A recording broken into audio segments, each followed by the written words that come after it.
Hey, what is going on, ladies and the gentlemen? My name is Quarbit, and I will be your host today for Europa Universalis 4. Welcome back to episode 2 of Nobody Expects the Castile Let's Play, where we do a lot of things, a lot of restrictions just to make it that much more challenging. Of course, last episode we didn't expect a lot of things that ended up happening. I guess that's just going to be the theme of how this Let's Play will turn out in the long run. But anyways, before we get into today's episode, if you'd like to join the Discord to discuss this game, the link will be in the description, and as always, subscribing would be a massive help. Alrighty then, so we have a couple things to tackle today, one of which is going to be the Castilian Civil War. Now, this is pretty much a guarantee at this point. There's no way of stopping it, really. We just have to sit here and wait for it to blow over, or at least prepare in the slightest for its arrival. In fact, it will arrive in the next, well, little while, really. Oh, hold on a second here. England or Granada doesn't like me. I don't care which one doesn't like me. How about we go Granada, sure. This seems on the surface okay. But really rest in peace the nobility. Okay, hold on. I need to know when the nobility... Oh, they're not actually going to lose anything. For a while. I don't like that. I don't like that at all. Didn't we get the reform for that? No, that is next. That is in a while. I don't know why I thought I got the reform 5 years into the game. Although, technically, we are rather close to the first one. Whew, boy. I really want to take this one. But there's just so many problems with the nobility. We can't really do that. But then this creates even more problems with the nobility, and we don't want to do that either. Oh, oy vey, oy vey. Well, we don't really have much of an option. The nobility are just going to be upset for a lot longer, which, although not optimal, I guess that's just how it's going to be. We're also losing our great power status, which is fun. That's great. Yeah, we're having a lot of great things happening, a lot of good things going on. Oh boy, merino wool. I don't know what this does, but apparently production efficiency is good for a couple of places. Alrighty then. Oh, apparently that also just decreased our nobility's influence. Okay, I'm kind of sad now, because if I had the foresight to know that was going to come, I would have chosen the other thing, and we would have been okay. So now I'm a little bit, I'm a little bit cheesed. I have to admit, I feel a little bit cheesed. Right then, so while we wait for our rather inevitable doom to come along here, I think we would do well to explain, really, what the challenges mean in their entirety. Other than, of course, you know, the achievements and such, because if you might have noticed, maybe you didn't, maybe you did, I don't know, but you do get personal union CBs on a lot of the countries when you go down this mission tree, and completing this mission tree is, of course, what we have to do to finish, you know, the challenge Let's Play. Now, as I stated earlier, I'm not allowed to integrate, vassalize, or full annex any colonizers to get their colonies. That's one of the challenge rules. I have to have pretty much one, you know, colonial nation per colonial region. That is part of the set rules. And, well, we actually have to go and, I think, get a personal union over, I think it's England as well. I think it's England. Somewhere down here. Where is it? It's somewhere, I'm pretty sure. Well, it's gonna be a Spanish thing, I believe, not just a Castilian thing. I think Spain adds more things, because I'm not seeing it here, but I know it's in the tree. We also, of course, I think, once we get a personal union over Aragon, we can also get a personal union over Portugal. Now, Portugal, if they haven't started colonizing, is okay. We're allowed to PU Portugal, essentially. We're allowed to because they haven't started colonizing. If you get a PU, of course, they can't start colonizing. That's just how the game works. They will never pick, you know, expansion ideas. So, the theory goes that, essentially, if we get the personal union over Aragon, we immediately go and declare on Portugal, establish that personal union, then we're okay. We're allowed to have Portugal, essentially. And then when it comes down to the other things, Italy doesn't have any personal union things except for Naples, which we might probably most likely have. Other personal unions in the game. Of course, well, we can hit this button eventually, not yet. Yeah, I know that eventually we will have the opportunity to personal union England, maybe even France. I don't know about France, definitely England, using the Spanish Armada thing that isn't here yet, but it will be, I'm sure. So yeah, that's gonna be interesting. Essentially what we'll do is we'll get the personal union. It's needed for the achievement, or maybe we'll just conquer the land. That's also fine. It doesn't matter which one we go with, we're just not allowed to entirely get their colonies from any sort of annexation process without fully annexing the colonies first and just having one colony per region. So if we do get a personal union, if we do go down that route, what we'll do is we'll just use it, we'll get the mission, and we'll break the PU. Pretty much. I don't know why I keep getting claims on Portugal. What I should be instead doing is just building up the spy network. That makes more sense, really. While we wait for what might end up being a personal union with Aragon. Really depends, because what we need to happen is, when we do get the Civil War, what we want to happen is we're going to hit the draw us closer to Aragon thing. It'll give us an heir in their name. There's a chance that we'll get a female heir, and if there's a female heir, there's like a really, really high chance that female heir is going to work with their king, and it's just gonna work out. We're gonna become essentially the Iberian wedding, and it'll just work out. I'm also just curious in what's gonna happen to Burgundy over here. When it comes to playing the way that we are, we have no control over the Burgundian inheritance. Essentially, we just take our 15%, which I think in this case it is. I think it's slightly... No, I think it's slightly higher here. I think because they're at war, they're more likely to get the war inheritance because they still have the male heir. So I think that's around 20%, if I remember correctly. 20% me, 20% Emperor, and 20%, 60% a random marriage that they have, if it's eligible. But looking at these things, Nevers is not eligible. They're also vassal, so that's not allowed. Ferrara is also ineligible, meaning it's probably going to be... Is it a 50-50 split at that point between Emperor and me? Maybe. I think it is. So we'll see how it goes. We can't influence this without becoming Emperor ourselves. If you're more interested in finding out how that works, then, of course, I don't know, maybe I'll remember to leave that video link in the description. Maybe. We'll see. Alrighty then.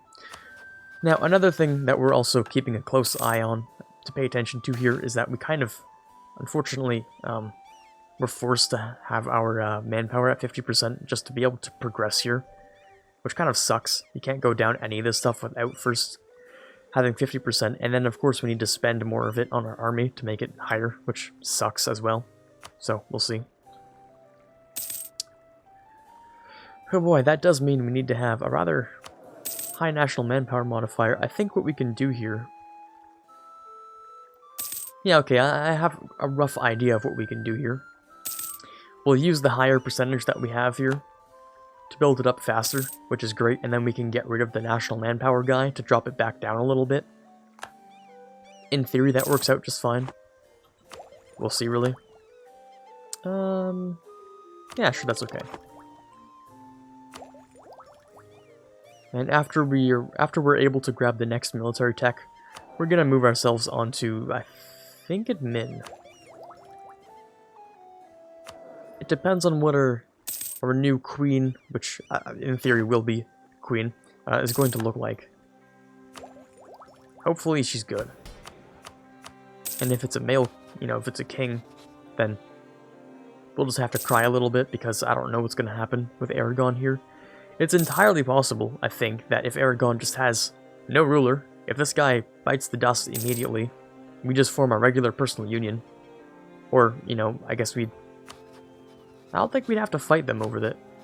I think we just get a personal union. Yeah, probably. That sounds about more accurate, really. The world has lost respect for me in favor of Jean Per. Of course, we can't really check them out, unfortunately, but that's a real shame. That really does suck. Got a couple more claims along this area.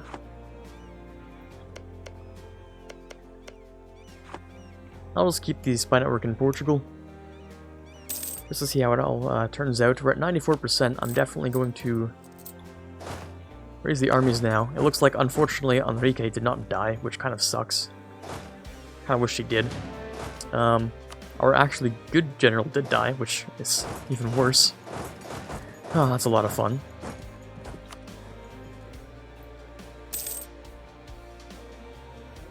Yeah, this is a lot of fun we're having here.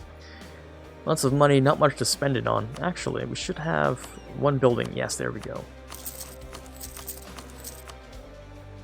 At least spend the money on something somewhat useful. Oh, there we go. Castilian Civil War. And, okay, I can unpause. Good, because what we're gonna do with that is... This is a noble of Trastamara. Yeah, so we're definitely gonna pick that. But what we need to do first is have morale and see when these, or where these guys are gonna rise up. So, Burgos, Sevilla.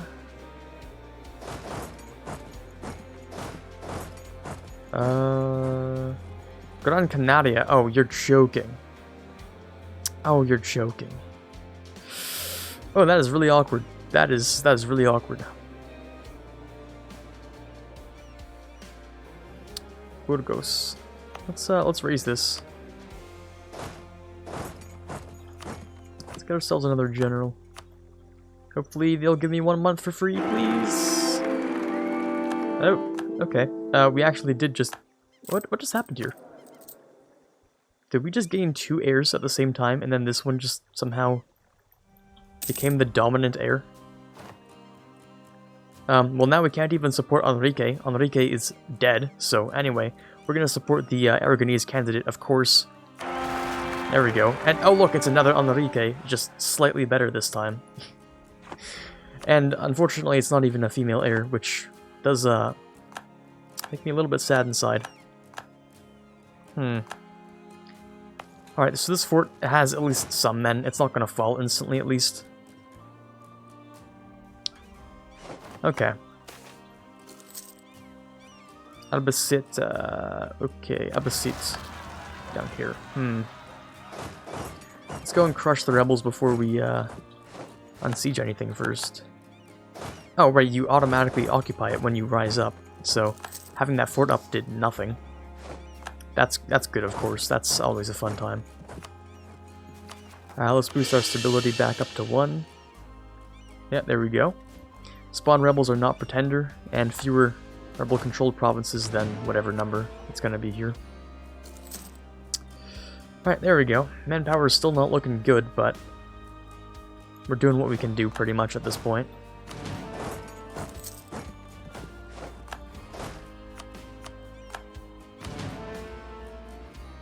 Now, where are you going, actually? Pontevedra. Pontevedra. Over here.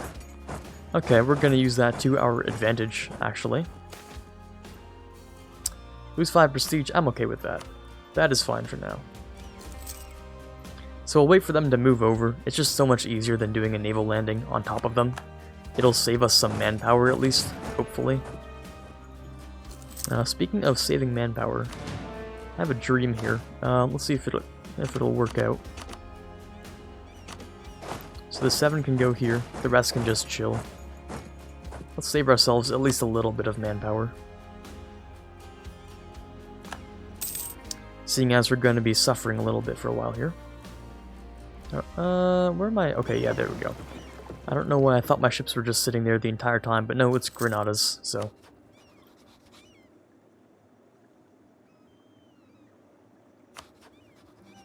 Spain, what are you doing? Oh, so, I'm sorry, Portugal, what are you doing?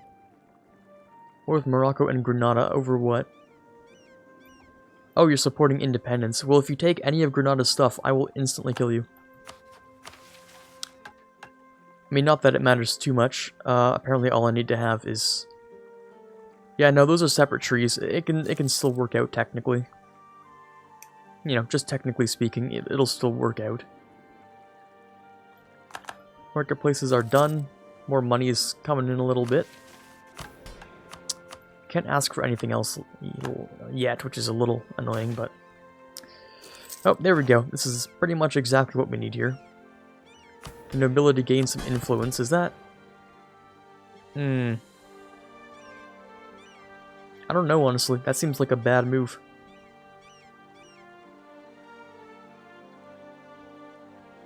Oh, we're going all the way back down, aren't we? Because if we bring them back up, then the second one's going to go up again as well, and we're just going to have a bad time. We'll be at 100% influence rather than what we're at right now, so...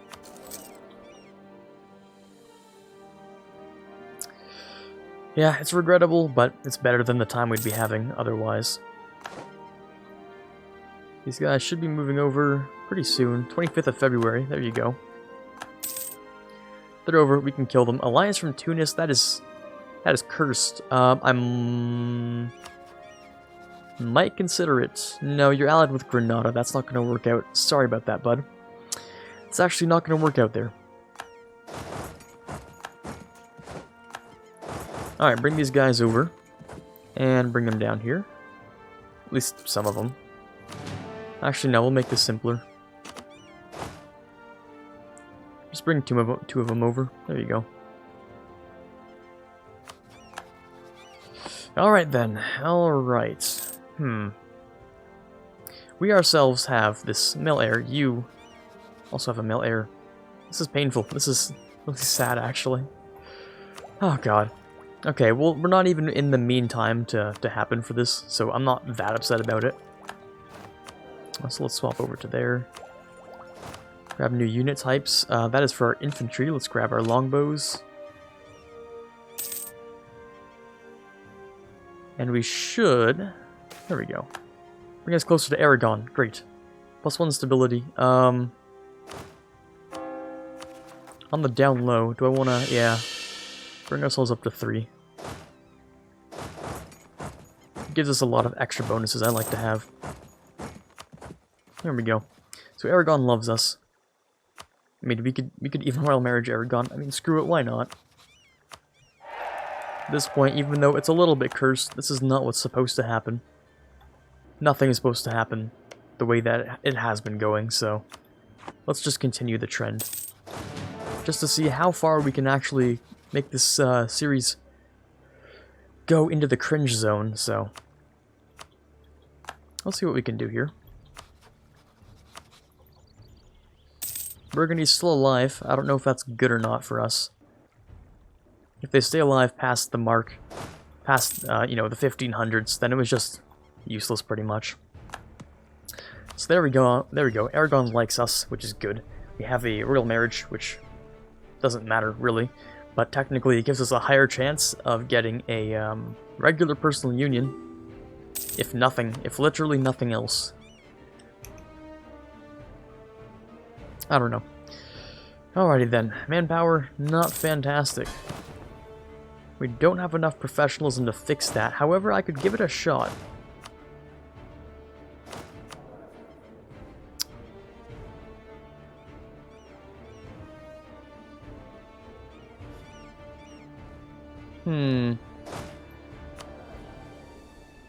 I don't think having our queen consort be actual queen would fix this whole situation, would it?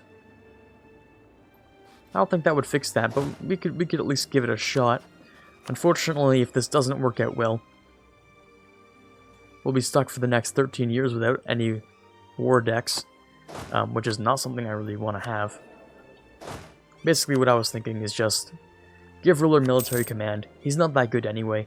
Let him pass it on to his son once this whole thing is over. His son, who's slightly more competent than he is, but any competency is better than what he has. So, in fact, I don't know if that is his son. It might be. It might not be. I don't really know, honestly. But we'll see.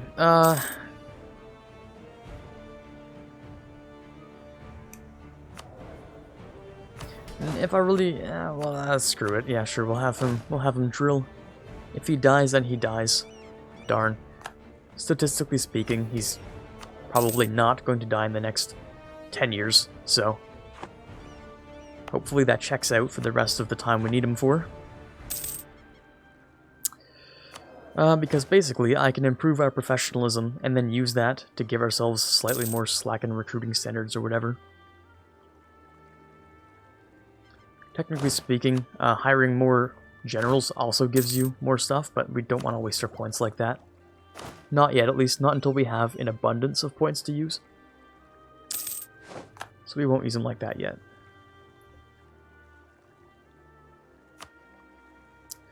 Any more trade? Nope, we're good to go. Lots of money, which is great. Lots and lots of money. Pretty fantastic. I wonder how much time we have left. Probably around 3.5 minutes, or roughly. Okay. Do I want a chance at becoming Pope Man? Well, maybe. There might be a good chance of something good happening here. Gives me the ability to crusade, which wouldn't be so bad. Well, at least drop a couple of points in. Throw our hat in at least once. Wouldn't be so bad. 3.71. Yeah, I think slackening our recruiting standards is going to push us over the edge that we need here, which is going to be great. Let's get some more claims, of course. I would need 45 for that claim. Okay, maybe no more claims then. Alrighty then. So in theory, all we really need is probably around 14,000. We could get rid of the manpower guy. It would bring us over. But then we also need to get to 100% of our force limit. Actually, that's just one extra dude. There we go. Let's not skew any numbers in our minds. Let's just fix it the way it is. Let's also try and be better friends with Navarra. Despite the very annoying fact that they're a personal union rather than anything else. Maybe I'll use them to conquer France. Maybe they'll become a, I don't know, a core slave. Essentially the same thing as a vassal. We'll just use them for that, I guess. Oh, 4.3%, getting there. Let's bump it up to speed 5, make sure we can get some of our own things in here. Oh, don't you dare do this to me. This is such a hard... Why right now? That's my question, actually. Why right now?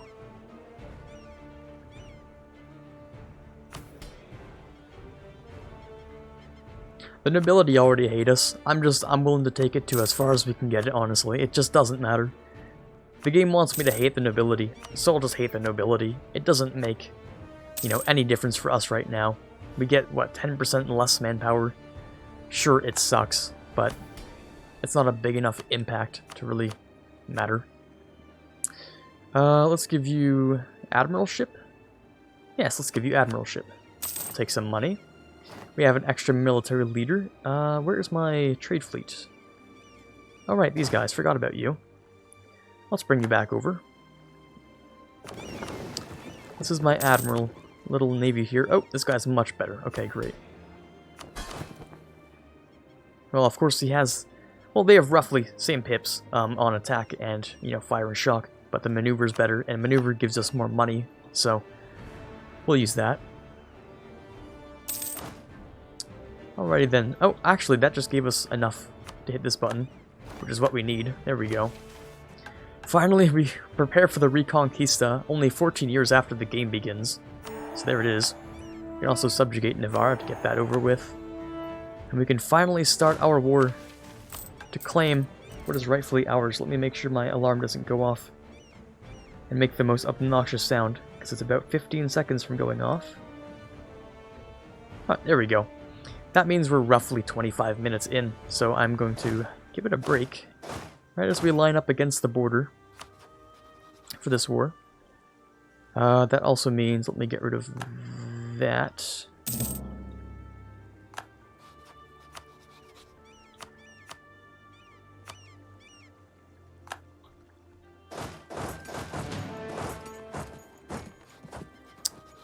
I'm just doing a little bit of research here.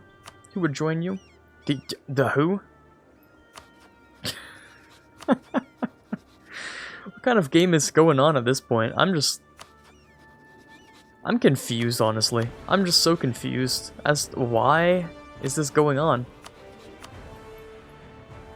Oh boy, no one expects, indeed. Nobody would ever expect the kind of Castile game that we're starting off with.